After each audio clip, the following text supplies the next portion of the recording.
Hi friends, welcome to Chellam Tips. Friends, இன்னைக்கு வீடியோல நம்மகிட்ட வேஸ்டா இருக்கிற இந்த மாதிரி ஷாப்பிங் பேக் இருக்குலையா, கிளாத் மாதிரி இருக்கும்ல, அந்த பேக் வச்சுட்டு அதுக்கு அப்புறம் வேஸ்டா இருக்கிற ஓல்ட் கிளாத் வச்சுட்டு நாம வந்து யூஸ் பண்ண ஒரு டோர்மேட் பண்ண போறோம்.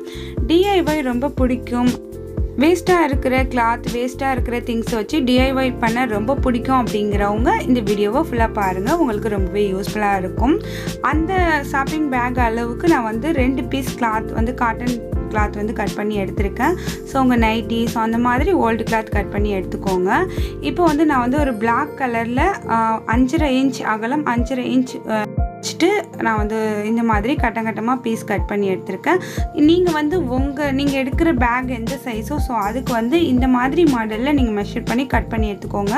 ஸோ இதுதான் அளவுன்ட்டு கிடையாது. நீங்கள் எந்த அளவுக்கு நீங்கள் வந்து மேட் தைக்க போகிறீங்களோ ஸோ அதுக்கு வந்து இந்த மாதிரி நான் வந்து 3 பீஸ் வச்சுருக்கேன் இல்லையா. ஸோ இதை கணக்கு வச்சுட்டு நீங்கள் வந்து சைஸ் தகுந்த மாதிரி கட் பண்ணி எடுத்துக்கோங்க.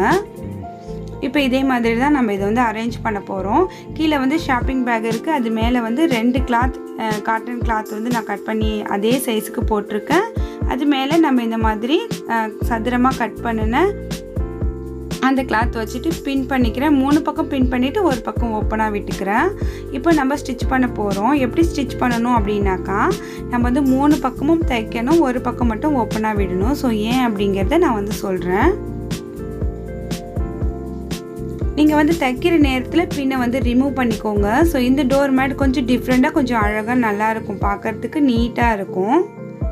நம்ம வந்து வேஸ்ட்டு கிளாத்தில் பண்ணினது அப்படிங்கிறது நம்ம சொன்னால் தான் அடுத்தவங்களுக்கு தெரியும். ஸோ அந்த அளவுக்கு பார்க்குறதுக்கு ரொம்ப அழகாக இருக்கும். இப்போ நான் தையல் போட்டுட்டு வர மாதிரியே நீங்கள் வந்து தையல் போட்டுக்கோங்க. ஸோ போட்டுட்டு ஒவ்வொரு அந்த பிளாக் கலர் கிளாத் வச்சுருக்கோம் இல்லையா, ஸோ அதில் வந்து 3 பக்கம் தைக்கணும், ஒரு பக்கம் வந்து தையல் போடாமல் விடணும். நம்ம இந்த மாதிரி நம்ம பாக்ஸ் மாதிரி தைக்கிறோம் இல்லையா, இதுக்குள்ளே வந்து நம்ம வந்து கிளாத் வேஸ்ட்டு கிளாத் வந்து பீஸாக கட் பண்ணி நம்ம வந்து உள்ளுக்குள்ளே அழகாக புஃப்னு ஸ்டப் பண்ண போகிறோம். ஸ்டப் பண்ணிவிட்டு அதுக்கு மேலே நம்ம தையல் போட போகிறோம்.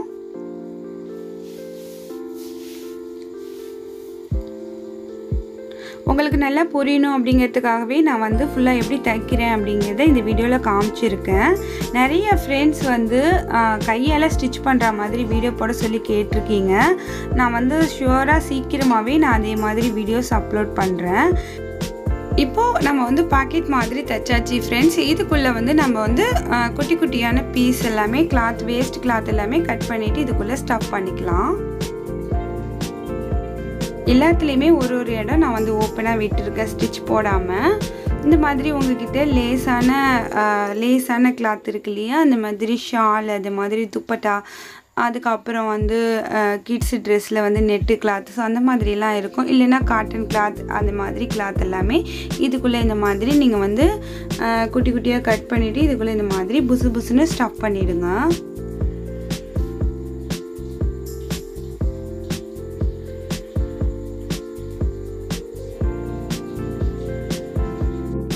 இப்போ கிளாத் எல்லாமே உள்ளுக்குள்ளே திணிச்சாச்சு ஃப்ரெண்ட்ஸ். இப்போ நம்ம வந்து இந்த ஓரங்களில் தையல் போட்டுடலாம்.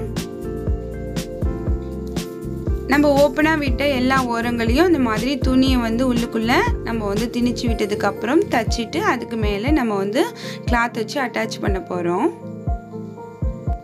இப்போ மற்ற தையல்களை நான் போட்டுட்டு உங்ககிட்ட காமிக்கிறேன். இப்போ நம்ம இது மேலே வச்சு தைக்கிறதுக்கு கிளாத் வந்து கட் பண்ணிடலாம். ஸோ நான் ஒயிட் கலர் எடுத்திருக்கேன். பிளாக் கலர் நம்ம வந்து மேட் பண்ணுறோம் இல்லையா, ஸோ அதனால் ஒயிட் கலர் வச்சா நல்லாயிருக்கும் அப்படிங்கிறதுக்காக இது ஒரு திக்கான பேண்ட் கிளாத்லேருந்து கட் பண்ணி எடுத்திருக்கேன். ஸோ இந்த மாதிரி ஓரங்களை லைட்டாக மடக்கி விட்டுட்டு நீங்கள் வந்து ஸ்டிச் பண்ணிக்கோங்க.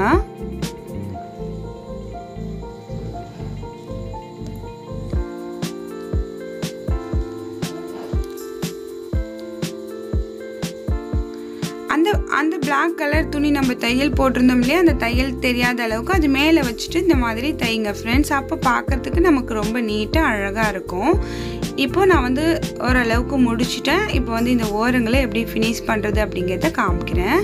அதே மாதிரி பீஸ் வந்து கட் பண்ணி வச்சுக்கோங்க. இந்த ஓரங்களில் இந்த மாதிரி நீங்கள் வந்து இப்படி நல்ல பக்கம் வச்சு தைச்சிட்டு அதை அப்படியே பரட்டி வச்சு தைக்க போகிறோம்.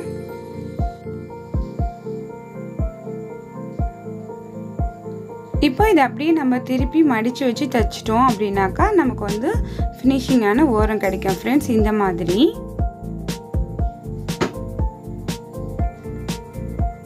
இதே மாதிரி நாலா பக்கமும் நான் தச்சு இப்போ முடிக்க போகிறேன். ஸோ முடிச்சுட்டு உங்ககிட்ட காமிக்கிறேன் பாருங்கள். இப்படி தான் நீங்கள் வந்து ஃபினிஷ் பண்ணணும். அவ்வளோதான் ஃப்ரெண்ட்ஸ். இப்போ நம்மளோட டோர்மேட் ரெடி ஆகிடுச்சு. பார்க்க எப்படி இருக்குது அப்படிங்கிறத கமெண்ட் செக்ஷனில் சொல்லுங்கள். நம்ம வந்து பாதங்களை வச்சு நிற்கும்போது நல்லா வந்து சாஃப்டாக இருக்கும். அதே மாதிரி நம்ம வந்து ஸ்டிச் அதிகமாக இதில் போட்டுக்கிறதுனால க்ரிப்பாகவும் இருக்கும். ஏன்னா ஃப்ரெண்ட்ஸ், உங்களுக்கு இந்த வீடியோ பிடிச்சிருக்கா, யூஸ்ஃபுல்லாக இருக்குதா அப்படிங்கிறத கமெண்ட் செக்ஷனில் சொல்லுங்கள். நீங்களும் இந்த டோர்மேட் ரெடி பண்ணி பாருங்கள், உங்களுக்கும் யூஸ்ஃபுல்லாக இருக்கும். வேஸ்ட்டாக இருக்கிற ஷாப்பிங் பேக், வேஸ்ட்டாக இருக்கிற கிளாத் வச்சுட்டு இந்த மாதிரி வீட்டுக்கு யூஸ்ஃபுல்லான ஒரு அழகான டோர்மேட் நீங்களும் ரெடி பண்ணலாம். ஃப்ரெண்ட்ஸ், இந்த வீடியோ பிடிச்சிருந்துச்சுன்னா எப்பயும் போல் லைக் பண்ணி என்னையுமே சப்போர்ட் பண்ணுங்கள். ஃப்ரெண்ட்ஸ், இந்த வீடியோ பற்றின கருத்துக்களை கமெண்ட் செக்ஷனில் வந்து மறக்காமல் தெரியப்படுத்துங்க. அடுத்த ஒரு இன்ட்ரெஸ்டிங்கான வீடியோவில் உங்களை நான் சந்திக்கிறேன். அது வரைக்கும் தேங்க்ஸ் ஃபார் வாட்சிங். பாய்.